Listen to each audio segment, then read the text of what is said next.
Hajrullah Çeku do të jetë kandidati i lëvizjes vetëvendosje për komunën e Prishtinës në zgjedhjet lokale që do të mbahen më 12 tetor, siç raporton Koha nga burimet të cilave i referohet. Prezantimi i kandidaturës së Çekut do të bëhet ditën e nesërme nga ora 17 nga kryeministri Albin Kurti. Lëvizja vetëvendosje, e cila fitoi zgjedhjet parlamentare të 9 shkurtit me 42% të votave, synon ta kthejë drejtimin e komunës së Prishtinës më të madhes në vend, pas 4 viteve nën qeverisjen e përparim Ramës së Lidhjes Demokratike të Kosovës. Rama në zgjedhjet komunale të vitit 2021 e mundi Arben Vitin e lëvizjes vetëvendosje në balotazh. Partitë e tjera veç Aleancës për Ardhmërinë e Kosovës dhe Partisë Social-Demokrate nuk kanë zyrtarizuar ende kandidaturat.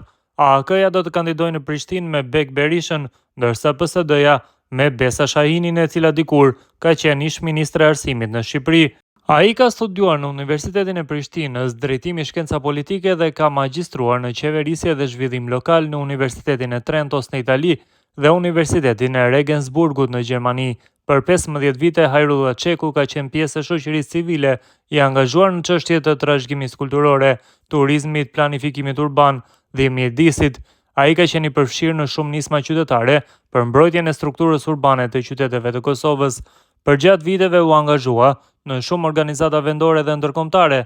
Ai ka shërbyer edhe si antar i Këshillit Kosovar të Turizmit, ndërsa në cilësinë e ekspertit të jashtëm ka përkrahur hartimin e politikës nacionale për konservim të integruar të trashëgimisë kulturore në Kosovë. Hajrullah Çeku ka qenë zëvendësministër i turizmit dhe mjedisit në qeverinë e Shqipërisë.